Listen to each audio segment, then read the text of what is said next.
We're going to have a little trip down memory lane. We're going to be looking back over the past 5 years of Pokemon, and we're going to see what it's taught us. What have we learned over the past 5 years? So I came back into the hobby in 2020. It was during the pandemic. I was umming and ahhing about coming back into the hobby during the start of the Sun and Moon era, and I didn't like the XY era. I kind of was tempted to dip back into it, and I looked at the artwork, wasn't a fan.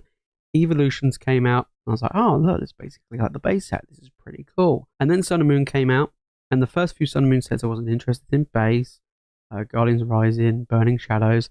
I was like, and then I kind of ignored Pokemon for a bit, and I held off. And then when Hidden Fates dropped, or Cosmic/Hidden Fates dropped at the end of 2019, I was like, whoa, hang on a minute, it's pretty good. I picked up Pokemon Shield for the Switch, and I was playing that, and I got really into it. And then, of course, we had the Sword and Shield era. I skipped Sword and Shield base. I skipped Rebel Clash because I thought they looked awful. And then when Darkness Ablaze came along, that really caught my attention. I was like, this Charizard, that big VMAX, I thought was very cool. And then Champion's Path came out, and I was like, wait a minute, look at these two amazing Charizards. And then finally, when Vivid Voltage dropped, was when I came into it. 2020 really for me was like, whoa, this is really cool, especially the time I was playing Sword and Shield. So we're going to be looking back over the past 5 years. So basically at the start of the Sword and Shield era, so Sun and Moon has now ended. We're going back in time. I started the channel focusing on Pokemon kind of at the end of, or kind of the end of 2021 going into 2022. You know, we talked about the market and started looking and doing videos concentrating on the market 2022. In 2021, I was just opening packs. I was enjoying opening and collecting. It was very, very expensive here in the UK to pick up anything. I remember Vivid Voyage booster boxes being £170 a box. I remember Darkness Ablaze being nearly £200 a box. Shining Fates was about £85 an ETB. It was very, very expensive. And then my Battle Stars came out and so on and so forth. We'll get into that anyway. But that was basically my little trip down memory lane. So what have we learned from the past 5 years? So basically what we learned from the Sword and Shield era going into Scarlet and Violet. It's going to be a little bit of a trip down memory lane, a little bit of like we're going to be going through it all. If you're new to the hobby and you've recently came in the last 6 to 12 months, this is going to be hopefully an interesting video for you for going through what has happened over the last 5 years and what have we learned from it if you're going down that investing route, like if you're looking to keep sealed for the long term. Let's get into it. All right, Sword and Shield. We started things off with base set, right, in 2020, and then we went into Rebel Clash and so on and so forth. We're looking at PokeJace today of all the different sets for the Sword and Shield era going into the Scarlet and Violet era, and I'm just going to talk through kind of like what really happened in the hobby as well, and what have I learned from it moving forward, right? And yeah, we'll get into that. So we're on PokeJace.io, we can see all of the different Sword and Shield era sets here. So of course, Sword and Shield base was the first set. I came in pretty much just before the launch of Vivid Voltage. Okay, now Vivid Voltage got released at the end of 2020. So pretty much coming out of well, we had lockdown here. So it was kind of interesting because, like I said, I was playing Sword and Shield at the time during this period and was loving it. And at the time, I didn't even start the channel. The channel didn't even exist back then. I started joining in and I started seeing people open up all of these sets, and Darkness Ablaze really caught my attention. And it was very expensive. So one lesson I learned back then, do a bit of research, have a look what's around. Obviously everything was very, very expensive. This Charizard caught my eye. This was like the big super duper chase. It was extremely expensive at the time. Obviously now it's not. One thing I learned straight away when I came back into the hobby, be careful of the hype. Right, one thing was hype, and we've noticed that especially in Scarlet and Violet right now. But the hype was real. Product was hard to get hold of. So Vivid Voltage was highly inflated. Darkness Ablaze was highly inflated. And then the release of Shining Fates dropped in 2021, and that was ridiculously hard to get hold of and super duper expensive. And the reason being was because of the big Charizard Shiny VMAX. This was the card that everybody wanted. It dropped in February 2021. Still before the channel even existed, and I bought a lot of Shining Fates. I opened up a of Shining Fates, and I'd never pulled it for a long time, and it took me so long to find this card, and then I pulled it. I think I actually put in a video or a live stream. Set came out was when I managed to get hold of it. So for me, Shining Fates was really cool. But basically, we saw a big boom coming out of the Sun and Moon era. So yes, this was during the pandemic, but this, the Sun and Moon era, kind of catapulted it, especially Hidden Fates. Hidden Fates was the set that drawn me in, and it drew a lot of people in. I call it one of the best modern era sets of all time, and I do still believe that, and it definitely caused a big impact of the boom here. Of course, at the time, we also had the Logan Paul video or stream or whatever he did, where he opened up all those base set booster boxes, first edition, and that drew a lot of eyes to the hobby as well. So this was like a perfect storm during this period, where we had low amount of product due to logistic problems of the pandemic, and on top of that, we also had a lot of eyes in the hobby because of things like Logan Paul, and we also had eyes because of Hidden Fates, right? So that was basically what happened. So one lesson learned there is things like this happen, right? These events do happen into the hobby, and especially I just came into it at that time as well. And it was like, did I come into the hobby because of stuff like that? No, I came in from a different perspective, which was basically, I'm really enjoying Sword and Shield, the game. I want to collect the cards again like I did when I was a kid. That was basically the reason why. So I came in, and that was it around that time. Then Battlestars released, and Battlestars for me, I really enjoyed because it reflected the game that I played. It reflected the Sword and Shield era. And to be honest, these two sets in particular, Battlestars and Shin and Rain, really did reflect the games. They reflected the two expansion packs that came out in Sword and Shield, which I really, really enjoyed. So that kind of was really, really good. So these were actually the first two sets that I actually started recording some videos on. I actually recorded a few little videos. This was before this was even a Pokemon channel. I made some content here. The lesson I learned back then is Pokemon got on top of the printing. These sets were very cheap compared to what happened here with these sets, where these were, like I said, like 200 a box, 170, 180 a box. This was like 80, 85 in ETB. This was a breath of fresh air. I thought these were going to go the same way as the sets that came before it, but it wasn't the case at all. Battlestars and Chin and Rain came out at around about £90 a booster box. And in fact, Battlestars even dropped even further to be less than 85. I mean, now it's very, very different, but basically everybody wanted the Sleeping Tyranitar. It's, you know, one of my favorite arts. It's such an amazing card, such an amazing Pokemon.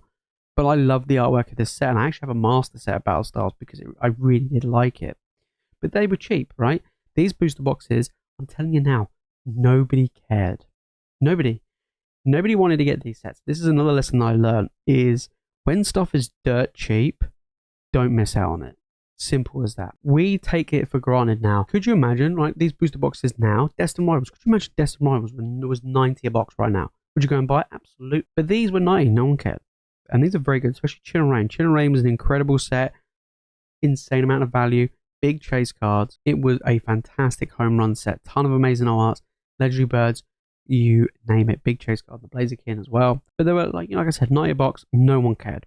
Very, very interesting. I was making content at the time and talking about Chin and Rain, and I was like, look, I honestly think this is a good product. I enjoy opening it.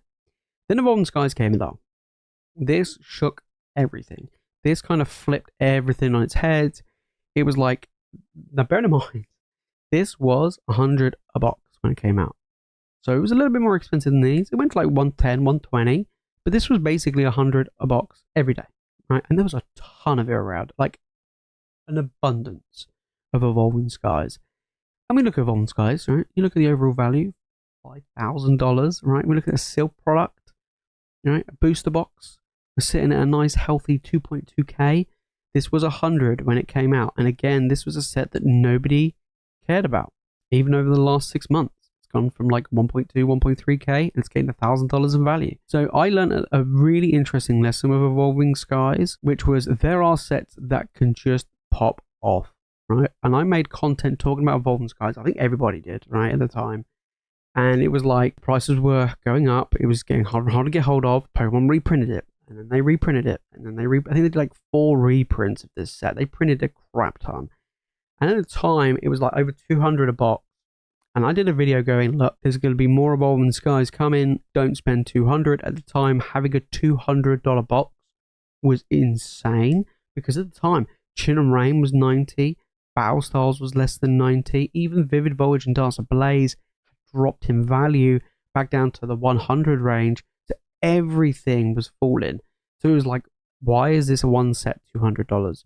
And then Pokemon reprinted it, and then it dropped back down to 100, and then that was the final reprint, and this is where we are now. And that's basically what happened with Evolving Skies. So it's one of these things where one lesson that I've learned is if a set does go up like that, right, and it's unusual compared to the other sets around it, don't ignore it. That's one thing that I've learned, and I've learned that, and that kind of does apply to certain sets now in the Scarlet and Violet era. Mainly Distant Rivals, mainly Surging Sparks, and I would say probably Twilight as well to some extent, but definitely Distant Rivals.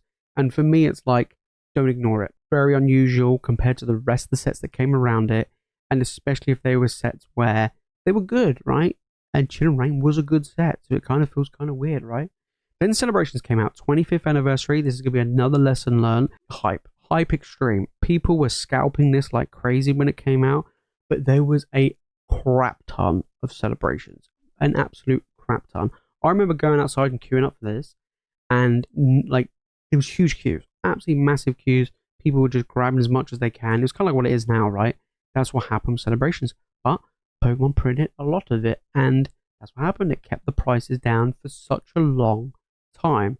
And it was cool because it was the first time I have seen an anniversary product. I didn't do Generations. I wasn't in the hobby then. So for me, Celebrations was very, very cool. I was like, this is actually pretty fun and pretty exciting. Wasn't a fan of the stamps on the cards. I thought that was pretty lame. But I liked the products. I liked the set. And it was a fun set to open. A lot of nostalgia. Very, very cool. Fusion Strike. This was an interesting one. When Fusion Strike came out, which was at the end of 2021, nobody cared. This set was trash. So this came out, and it was around about 90 a box, under 90. Nobody wanted to open it. I started, so this is by then, the channel was, I started doing a little bit of box break here and there, and it was kind of weird because like back then I used to do it through eBay. It was kind of a weird time, and I would do these live streams now and again of doing Fusion Strike, and honestly, nobody cared. Like, no one wanted this set. It was horrible to open. People were like, look, I want Evolving Skies, I want Celebrations. I couldn't care less about Fusion Strike. And I made a video back then called The Forgotten Set, which was Fusion Strike. I said, everybody is ignoring this. And this is going to be another one that I'm going to be a lesson learned. When people ignore a set, don't be the one to follow them, right? Everybody ignored this. This was under $90 for the longest time. No one cared. When people skip over and they gloss over a set, Pokemon back then used to reprint a lot. Okay, they used to reprint a lot of booster boxes. And I made a video saying The Forgotten Set, and I called it, right, we're going back to 2021. You can probably find someone on this channel. I said they're not going to print a lot of this set, and they're going to do a lot of reprints because not many people want to open it. If the demand is not there, Pokemon are not going to be like, well, let's print more, because they're still stuck with what they've got. Look what happened. Look what happened with Fusion Strike. It is an insanely expensive product. I mean, we're looking at booster boxes at over $800. Nobody wanted it. So it was an interesting one. If there's a set which, you know, a lot of people don't talk about, don't forget about it, right? Keep an eye on it. That's kind of the way I feel about it, right? And it's like, is there one of these sets like that now with Scarlet and Violet? I kind of feel like it. I think, you know, a lot of people talk about Destiny Rounds. A lot of people talk about what came out this year in 2025. I think a lot of people did talk about Surging Spark. Paleo Fates talked about a lot. 151's talked about a lot. Paleo Evolves talked about a lot. But you got to look at some of these other ones, right? You got to look at some of these other ones. The ones I'm going, this is the ones where I'm like, you got to be kind of a little bit Temporal and Twilight. These three in particular are what I would call sleeper sets. These are ones that are kind of waiting. Stellar Crown, unfortunately, I think because it's a small set, probably not. Fusion Strike was a large set. These three are large sets. And for me, it's like, we don't hear them talked about much. So be careful on these. Keep an eye on these three sets because they're sleeper ones. And this was exactly what happened with Fusion Strike. Okay, 2022. This was when the channel then became a Pokemon channel. And I just solely focused on Pokemon content, and it then became PokeJace. So now we're looking at Brilliant Stars. Again, people didn't want Fusion Strike because they were opening up Celebrations. They were opening up Evolving Skies. They knew that Brilliant Stars was coming. You know what Pokemon like? They show you crap ton of sets that are coming out, you know, way far in advance. They did it with Brilliant Stars, and they're like, look at this. look, all these Charizards. And it was like Pokemon Legends Arceus came out. So again, relevant to the games. It was the bee's knees. Brilliant Stars actually came out at a slightly higher price than previous sets. It came out slightly higher than Fusion Strike. Not higher than Evolving Skies, but it definitely came out higher than Rain and Battle Stars.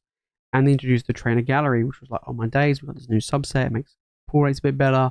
Pull rates were really bad at that time. This was a very, very fun set to open. And a lot of people really, really enjoyed it. You got a lot of the evolutions, you got the Charizards, your Arceus, legendary birds as well. Honestly, it was just a very, very good set. And people really, really enjoyed opening up Brilliant Stars, which is very, very cool. And it was a new turn in, because we started seeing better pull rates throughout 2022. Now, the market situation in 2022, we came out of the pandemic, so a lot of the restrictions and the constraints that we had in the UK regarding getting hold of product wasn't too bad. Evolving Skies was now creeping up and being quite expensive. So at this point, we were looking at booster boxes being around about $150, around retailish price, which back then was like, holy smokes, this is expensive. All these other booster boxes of all these other sets were under 100 still. So Tune Rain was under 100, Fusion Strike was under 100. All these previous ones we just talked about, apart from Evolving, was under 100. Brilliant Stars came out and was then started seeing things that were coming out 100, 110. Then Astral Radiance hit as well later on in the year. And again, that continued this slightly expensive, hype. I say hype, but slightly expensive booster boxes. Then Pokemon Go came out. Now, this is one lesson that, is one to know, is there are just trash sets. Okay? There are just sets that just do not do very well. Right? And if you look back and you do go back, even more than 5 years, even the Sun and Moon era, there are terrible sets, right? Prime example, Guardians Horizon is not very good. Base set isn't that great either. Detective Pikachu is not great. So you do have sets that are pretty bad. Crimson Invasion, terrible as well. So Pokemon Go was definitely one that was terrible. I bought a lot of Pokemon Go when it came out. In fact, a lot of people did, and it was quite a bit hype, to be honest. A lot of people liked Pokemon Go when it first came out. I kind of felt like it came out way too late. It was like, this came out like 5 years too late, in my opinion. So it dropped in summer of 2022, and it was everywhere. This set got printed into the absolute oblivion, and it kind of sat there for so long, even more than all these other sets, and it was dirt cheap. ETBs were everywhere for like 30, sometimes under 30. No one cared. So that was then brought us into what I would call the summer lull. And that was a really interesting time because everything was pretty cheap, pretty abundant, and things were dropping in price across the board. So that was the first time that I experienced the summer lull in the hobby. In 2021, it still was slightly higher because of restrictions of the pandemic and stock and supply and so on and so forth. With the release of Evolving Skies and then Celebrations, the summer lull didn't really happen in 2021, but it definitely happened in 2022. Then we had Lost Origin. That then kind of went a little bit up, a little bit out of the lull, but again, it didn't really do much. Same with Silver Tempest. These two sets that came out, the interest was not massively there. Of course, with the Giratina, you got the Lugia, which obviously has big hype, and even now, looking at it, it was hype central. But again, these were two sets that didn't have the best reception. It really, really didn't. I mean, Lost Origin came out at the back end of 2022. And even now, you're like, oh, it's such an amazing set. And it is. But it took time to get there. It really did. And then when you look at Silver Tempest, where this dropped literally right at the end of 2022, again, it was like, oh, we got the Lugia, that's really cool. And it was a big chase and whatever. But that was basically it. A lot of people were still focused on Evolving Skies. They were focused on Celebrations. And they were focused on Brilliant Stars. Once again, these other sets, Fusion Strike and stuff, nobody cared. Product was massively abundant. Then things started to change. When we then came into the start of 2023, we had Crown Zenith. Now, Crown Zenith was a very well-received set, which then caused a massive issue in supply. We saw ETBs go through the roof. So this was kind of like what we kind of get now, but a little bit weaker. So basically, ETBs came out and they were like abundant. They were everywhere. $40, £40 easy. Then they started going up in price. They started reaching the prices of what Shining Fates was getting to. Then Pokemon reprinted the ETBs. The ETBs then basically crashed. They went back down to 40 or under 40. We saw the single card prices fall like crazy. And that's basically what happened. Had a long release window. And that's what happened in 2023. Now, when we got into 2023, we then had the start of the Scarlet and Violet era. I remember making content on base set, and people were like, this is trash. This is so bad. I remember seeing people doing videos going, this is the end of the Pokemon TCG. Scarlet and Violet will absolutely drive people out of the hobby. This is the end. This is the final era. This is going to be terrible. There were definitely videos that people did that from, pretty big content creators. And basically, I was like, look, I think the illustration res are fantastic. This is the best base set that's been made in a very long time. And it's awesome, right? I wasn't a huge fan of the games, unfortunately, unlike Sword and Shield. But I still was like, you know what? Scarlet and Violet base has some really, really nice artwork. And I thought these introduction to the illustration res, new borders, new rarities, it was a lot of new stuff. And, people don't like change. And people are like, I want the yellow borders to come back. So what ended up happening? Scarlet and Violet base, ton of it around, 80, under 80 a box. No one cared. Everybody was still buying up Crown Zenith like an absolute beast. We started seeing Evolving Skies get more and more expensive. We then started to see these trainer gallery sets start creeping up. Brilliant Stars was the most expensive trainer gallery set for the longest time.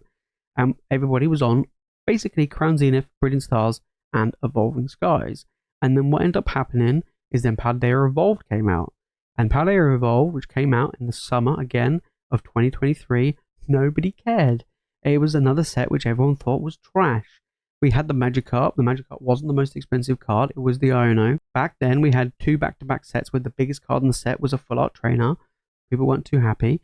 And they still didn't like the look of the artwork. They didn't like the illustration res. They didn't like much of Paldea Evolved. That introduced us into another summer lull of 2023. So we've had 2 back-to-back summer lulls.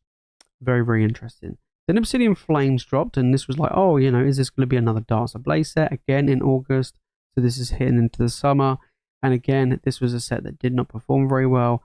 People weren't interested in opening it up either. So that was kind of a bit of a bummer, right? So now what we've learned? We've learned, well, ignore half of what people say.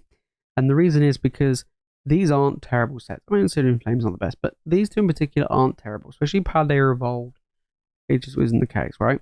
So we've had 2 back-to-back summer lulls, and then it was like, product was everywhere. 151 then dropped, and 151 was very, very abundant. It was all over the show, and it came out in September of 2023, and stores were filled with it. Online, you can buy so much of this. It was unbelievable, and they printed this into the absolute ground, but the demand was high. This was an interesting lesson to have, is the fact that we've learned from what happened in Sword and Shield, right? The hype for this was on the same level as the hype for this, right? At the time, this was a huge hyped up set. Like, we saw ETB start climbing like crazy. We saw packs go up like crazy. This is the difference. Here, they reprinted the ETBs. Here, they didn't, right? So we started seeing ETBs go up and up and up, which was very good. Which was very good if you kept them sealed. But if not, then it was you were getting cooked. But yeah, we saw other products go up in value. We saw other products get reprinted, but not what happened here, right? Celebrations, loads of ETBs reprinted. Crown Zenith, loads of ETBs reprinted. But yeah, not the case. Another interesting thing started to happen was we then went into obviously Paradox Rift. The interest of that was nowhere near as popular as obviously 151. That came out at the back end of 2023. I mean, it's a great set. I think it's a nice set, good, nice artwork and amazing cards. But everybody wanted 151. So if you have a very hyper-powered set, it does kind of dull out the near sets around it. We saw that here. Everybody was so focused on Evolving Skies that no one cared about Fusion. No one cared about Chill and Rain. People knew that Evolving Skies was coming for Chill and Rain, right? And no one cared about Fusion, and that was basically it. And it was the same with these. No one cared about these 3, or even this, because of this and because of this. So it was kind of an interesting thing, and we saw that happen in Scarlet and Violet, especially in 2023. Then Paldean Fates dropped. Okay, so Paldean Fates dropped at the start of 2024. And this definitely came out, and a lot of people were hyped for this. I was hyped for it because of what happened with Hidden Fates, but people were very wary because of what happened with Shining Fates. Shining Fates got obliterated in the print run, right? This set got reprinted into the absolute ground. We saw ETBs become very, very expensive, and Pokemon reprinted a ton of ETBs. We kind of should have took the lesson from 151, which was basically, they ain't reprinting ETBs, and they didn't. And look at the price of these by the time this came out. And look now, they didn't reprint the ETBs, and it was kind of weird because then we started to look at these, and we're like, wait a minute, they're not reprinting these booster boxes. Then Temporal Forces hit. So when Temporal Forces hit, it was like, okay, well, Temporal Forces, they reduced the print run, and they said they printed less of Temporal than they did the rest of these. Now, once they short printed, they just cut it, right? So they reduced the amount. Why? These weren't selling, okay?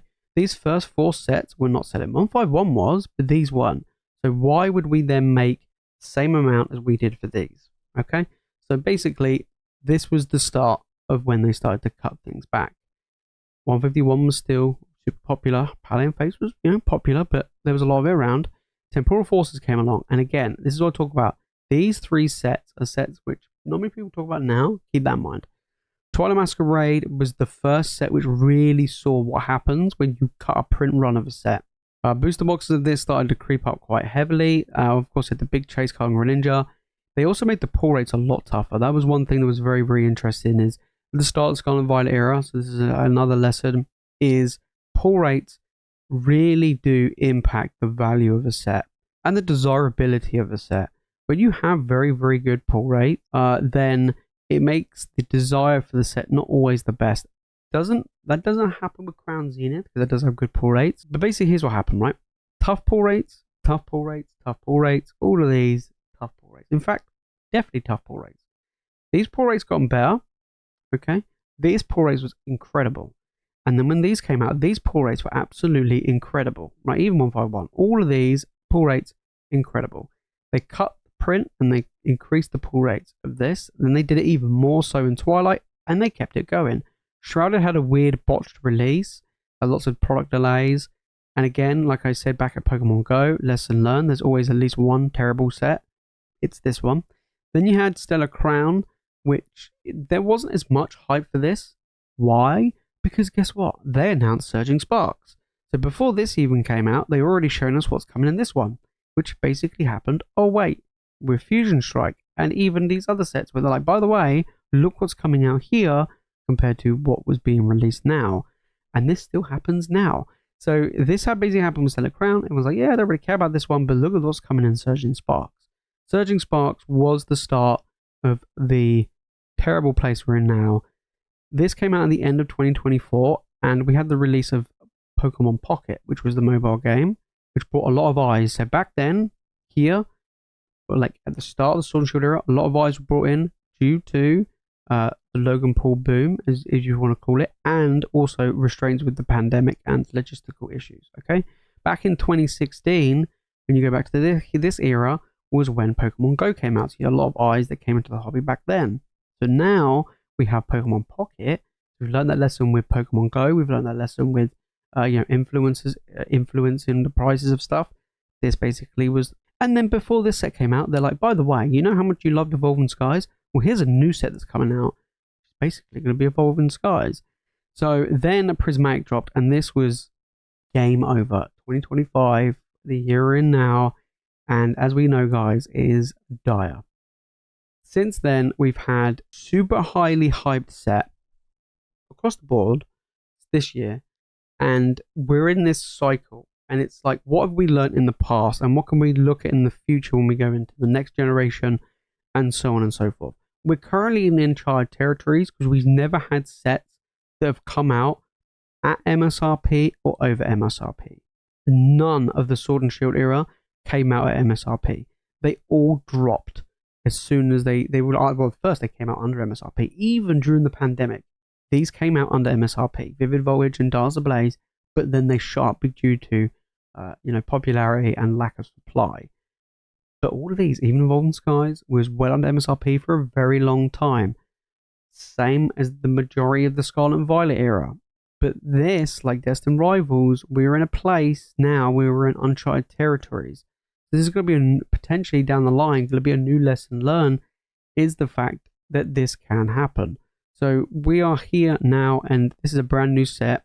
That's a case. We don't look at a case. We want a whole booster box. There we go. Over $300 for a set that pretty much has been out like a month, right? So now we're in a situation, May 30th, right? So just over a couple of months now. It's been out for a while. But it's like, how has this happened? And then we've got Black Belt, White Flare as well. The interest in this is nowhere near as much as this and here. So again, look what's coming out and have a look at the hype around it. Big hype, okay? No one cares about this because of this. When this came out, no one cared about this, and they didn't care about this. But people do care about Prismatic, and no one, like, people stopped caring about Surgeon as soon as this came out. Let alone Stellar Crown and Shrouded and Twilight, right? Joined together, right? Everyone's like, oh, actually, super hype. They probably said, they're like, it's okay, but it's not the best. I want to go back to Prismatic, right? And that was basically what happened. It's like, hang on a minute, but then they announced Destined Rivals. This is what I'm looking forward to. And this then got hurt by the release of this. Then when this came out, it was like, oh, we got Black Belt, White Flare. And everyone's like, oh, that's cool, but I still want this. This, Destined Rivals, is what we learned back in 2021.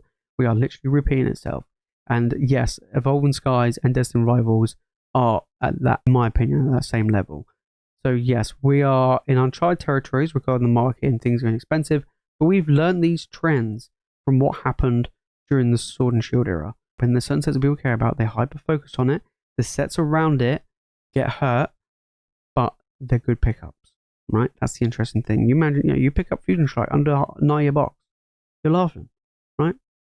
Same with Brilliant Stars. You've been doing very well. Same with pretty much most of these. Chilling Rain as well. Okay? So it's like, okay, when we look at Scarlet and Violet now, what are the eyeballs on? Destined Rivals, Prismatic, Surgeon, 151, Palladium Fates, and Palladium Evolved. Look at the other sets that people are not talking about. They're not talking about Paradox, Temporal, Twilight. Sometimes those can be the better sets to go for as well. So keep that in mind. Those are the lessons that I've learned anyway, is in the fact is that history is kind of repeating itself. We are seeing trends happen across the board, but things die down. That's the main lesson. Big hype. Everything was going up in price. Everything started trickling upwards. And then when we hit the new generation, nobody cared. And in 2023, things was very, very cheap. Even in 2022, but definitely 2023, things were very, very cheap. They didn't reprint booster boxes like they did in the Sword and Shield era. Heavily reprinted booster boxes. So booster boxes is key. They are the key sealed items in this era. Same with ETBs. But it's kind of weird. They introduced a lot of booster bundles in this era. They didn't exist here. There's a lot more ancillary products here compared to Sword and Shield.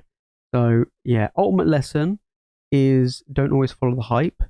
And on top of that, have a look around and make some plays in other sets that sometimes people aren't talking about. And you never know, they could do a Fusion Strike, they could do a Chill and Rain, because again, people didn't care about them. And then when they started to go up in value silently, all of a sudden, everyone comes out the woodwork. Chill and Rain Fusion Strike is really good. Wait a minute, they always were good, So it's one of these things where you kind of, look at these other sets and kind of be careful. So you have it, guys. Lessons learned, trip down memory lane.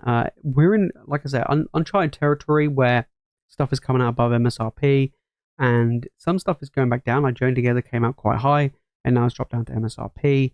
Prismatic is slowly getting there. They are reprinting a lot of it. They're kind of going down the Sword and Shield 2021, 2022 route where they're like, we're just going to keep printing more and more and more of a particular set, and they're focusing that mainly on Prismatic, it seems to be. And I think they're going to do the same with Destined Rivals. They did say that they were going to reprint a lot, especially the sets that are going to be available coming out in 2025, like this year, due to the popularity. I think earlier, Scarlet and Violet will take a hit, and I don't think we'll see much in the way of restock reprints for them. But I do think anything that came out this year is going to be pretty heavily printed. And I think they probably heavily printed the next mega set as well that's dropping. There was a lot of that around as well. So I've learned a lot. And of course, we're just constantly learning. But I definitely think over the past 5 years, looking back at the Sword and Shield era, there are external factors at play that have an impact. When a new game drops, you know, we had it with Pokemon Go back in 2016. In 2021, it was like the influencer like boom along with the pandemic, you know, holding everything back. And then this time round was Pokemon Pocket, you know, driving it. So, yeah, would Prismatic and Destined Rivals be where they were if they released in 2023? No, they just wouldn't. They would probably do the same route as what happened with 151, where there was a lot of it around, but there were a lot less people interested. And yeah, and that probably would have been it, right? And I think they would have appreciated very nicely over time, but I don't think they would be anywhere near as expensive and as hyped as they are right now. So yeah, very, very interesting. Let me know your guys' thoughts down in the comments. Were you around during the Sword and Shield era or even before the Sword and Shield era? And what have you learned from these past 5 years? It'll be really interesting to see you guys' as answers and perspectives actually regarding this. But it was nice getting a little trip down memory lane. Hope you guys enjoyed it. But that's it from me, guys, in today's video. If you watch more Pokemon content, make sure to click the video on the screen. And of course, make sure to hit that subscribe button. And as always, thank you so much for watching. You guys are legends, and I'll see you in the next one.